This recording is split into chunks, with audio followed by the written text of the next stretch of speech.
നിയമസഭാ തെരഞ്ഞെടുപ്പിനായി കച്ചമുറുക്കുകയാണ് UDF-ഉം അതിന് നേതൃത്വം നൽകുന്ന കോൺഗ്രസും. നമുക്കറിയാം, തെരഞ്ഞെടുപ്പ് കാലമായി കഴിഞ്ഞാൽ പിന്നീട് ജാഥകളുടെ ഒരു പരമ്പര തന്നെ കേരളത്തിന് കാണാൻ കഴിയും. എന്നാൽ ഇത്തവണ പതിവിൽ നിന്നും വ്യത്യസ്തമായ ഒരു ജാഥയ്ക്കാണ് പ്രതിപക്ഷ നേതാവ് VD സതീശൻ തുടക്കം കുറിക്കുന്നത്. VD സതീശൻ നയിക്കുന്ന പ്രതിപക്ഷത്തിന്റെ UDF-ന്റെ ജാഥ ഫെബ്രുവരി 6-ന് കാസർഗോഡ് കുമ്പളയിൽ നിന്നുമാണ് ആരംഭിക്കുന്നത്. ഏതാണ്ട് 29 ദിവസം നീണ്ടു നിൽക്കുന്ന ജാഥ മാർച്ച് 6-ന് തിരുവനന്തപുരത്ത് പുത്തരിക്കണ്ടം മൈതാനിയിൽ സമാപിക്കും. ഈ 29 ദിവസത്തിനിടയ്ക്ക് 14 ജില്ലകളിലെ 140 നിയമസഭാ മണ്ഡലങ്ങളിലും പര്യടനം നടത്തിക്കൊണ്ടാണ് VD സതീശന്റെ ഈ യാത്ര മുന്നോട്ട് പോവുക. സാധാരണയായി തെരഞ്ഞെടുപ്പിന് തൊട്ടു മുൻപ് പ്രതിപക്ഷ നേതാക്കളും അല്ലെങ്കിൽ ഭരണപക്ഷത്തെ നേതാക്കളും എല്ലാം തന്നെ നടത്തുന്ന ജാഥകൾ ധാരാളം നമ്മൾ കണ്ട് പരിചയിച്ചിട്ടുള്ളവരാണ്. അതിലൊക്കെ തന്നെ രാഷ്ട്രീയമാകും പ്രധാനമായിട്ടും മുന്നോട്ട് വയ്ക്കുക. ഭരണപക്ഷവും പ്രതിപക്ഷവും പരസ്പര ഏറ്റുമുട്ടലുകളും പോരാട്ടങ്ങളും ഒക്കെയായിട്ടാണ് ആ ജാഥകളെ മുന്നോട്ട് കൊണ്ടുപോവുകയും പരിസമാപ്തിയിലേക്ക് എത്തിക്കുകയും ചെയ്യുന്നത്. എന്നാൽ ഇവിടെ UDF-ന്റെ നേതൃസ്ഥാനത്ത് നിൽക്കുന്ന UDF ചെയർമാൻ കൂടിയായ സതീശൻ ഫെബ്രുവരി 6-ന് തുടങ്ങുന്ന ജാഥ പതിവിൽ നിന്നും വ്യത്യസ്തമായിരിക്കും. പതിവ് കാഴ്ചപ്പാടുകളിൽ നിന്നൊക്കെ മാറിക്കൊണ്ടുള്ള ഒരു രാഷ്ട്രീയ ജാഥയ്ക്കാണ് ഇത്തവണ UDF നേതൃത്വം കൊടുക്കുന്നത്, UDF രൂപം നൽകിയിരിക്കുന്നത് എന്നതാണ്. എന്നും വെച്ചാൽ ഈ ജാഥയിൽ രാഷ്ട്രീയം പറയില്ല, അല്ലെങ്കിൽ LDF-നെതിരെ രാഷ്ട്രീയ ആരോപണങ്ങൾ ഉയർത്തില്ല എന്നല്ല.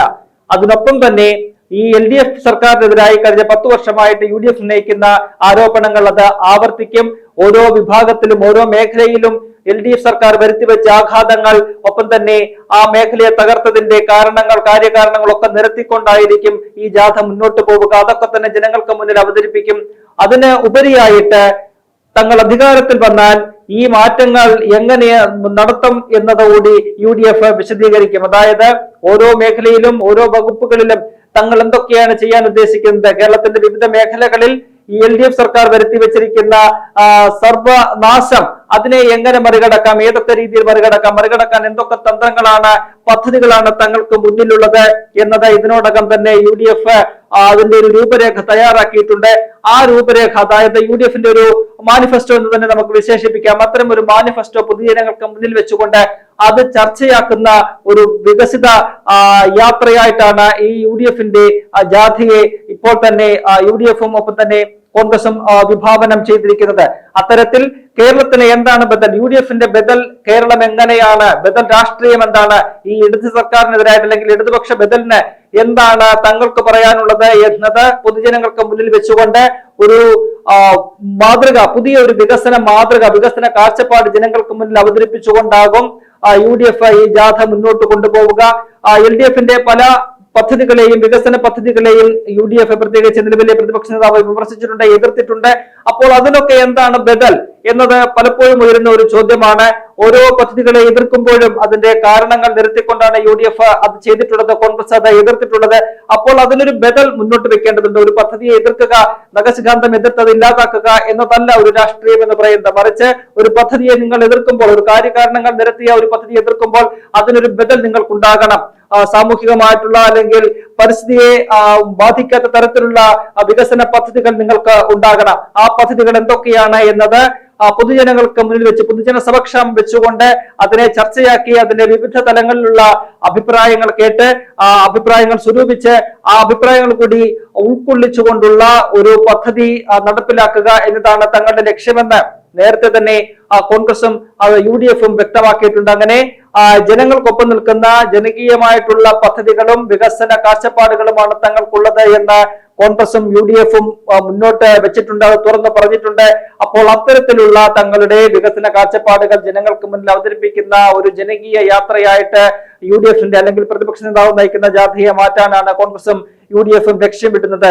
അങ്ങനെ VD സതീശന്റെ ജാഥ ഫെബ്രുവരി 6-ന് തുടങ്ങുമ്പോൾ അത് മാർച്ച് 6-ന് പുത്തരിക്കണ്ടം മൈതാനത്ത് അവസാനിക്കുമ്പോൾ അത് UDF-ന്റെ ഒരു വിജയകാഹളമായിട്ട് മാറുമെന്ന് കോൺഗ്രസും മുന്നണിയും ഐക്യജനാധിപത്യ മുന്നണിയും പ്രതീക്ഷിക്കുന്നുണ്ട്. മറുവശത്ത് LDF-നെ സംബന്ധിച്ച് അവരെ തികഞ്ഞ ആത്മവിശ്വാസം നഷ്ടപ്പെട്ട ഒരു മുന്നണിയായിട്ട് അവര് മാറിയിരിക്കുകയാണ്. പ്രത്യേകിച്ചും തദ്ദേശ തെരഞ്ഞെടുപ്പിലെ തോൽവിയോടുകൂടി ഇടതുപക്ഷം ശിഥിലമായി മാറിയിരിക്കുന്നു. അവിടെ നിന്നും പല പാർട്ടികളും മുന്നണി വിടാനുള്ള ചില വാർത്തകളൊക്കെ തന്നെ പുറത്തു വരികയാണ്. കേരള കോൺഗ്രസിനെ ഉൾപ്പെടെ അവിടെ പിടിച്ചു നിർത്താനുള്ള നീക്കങ്ങൾ CPM എല്ലാം നടത്തുകയാണ്. എന്നാൽ അങ്ങനെ ആരെങ്കിലും ചരട് വലിക്കാനോ അല്ലെങ്കിൽ മറുകണ്ഠം ചാടിക്കാനോ തങ്ങളില്ല എന്ന് കോൺഗ്രസ് UDF വ്യക്തമാക്കിയിട്ടുണ്ട്. അതേസമയം തന്നെ ഏത് പാർട്ടിക്ക് വേണമെങ്കിലും UDFിലേക്ക് കടന്നു വരാം, അതിനുള്ള വാതിൽ തങ്ങൾ തുറന്നിട്ടിരിക്കുകയാണ് എന്നും VD സതീശൻ പറയുന്നത്. എന്തായാലും VD സതീശൻ നയിക്കുന്ന ഈ യാത്ര കോൺഗ്രസിന് UDFിന് ഒരു വലിയ ഉണർവായിട്ട് മാറുമെന്ന കാര്യത്തിൽ സംശയമില്ല. ഈ യാത്രയിലെ മറ്റൊരു സവിശേഷത എന്ന് പറയുന്നത് എന്തായാലും ഈ മാസത്തോടുകൂടി UDFിലെ സീറ്റ് വിഭജന ചർച്ചകളെല്ലാം തന്നെ പൂർത്തിയാക്കാനാണ് ലക്ഷ്യമിട്ടിരിക്കുന്നത്. ഓരോ കക്ഷികളും മത്സരിക്കുന്ന സീറ്റുകളുടെ എണ്ണം സംബന്ധിച്ചൊരു അന്തിമ രൂപം ഈ മാസത്തോടുകൂടി ഉണ്ടാകും. അപ്പോൾ കോൺഗ്രസും എത്ര സീറ്റിലാണ് മത്സരിക്കുക എന്നതിലൊരു വ്യക്തത കൈവരും. അങ്ങനെ വന്നു കഴിഞ്ഞാൽ VD സതീശന്റെ യാത്രയിൽ ഓരോ ഘട്ടത്തിലും ഓരോ ജില്ലയിലും ആ ജില്ലകളിലെ സ്ഥാനാർത്ഥികളെ കൂടി പരിചയപ്പെടുത്തിക്കൊണ്ട് മുന്നോട്ട് പോവുക എന്നതാണ് പാർട്ടി ലക്ഷ്യമിടുന്നത്. അത്തരത്തിലുള്ള നീക്കങ്ങളാണ് കോൺഗ്രസ് നടത്തുന്നത്.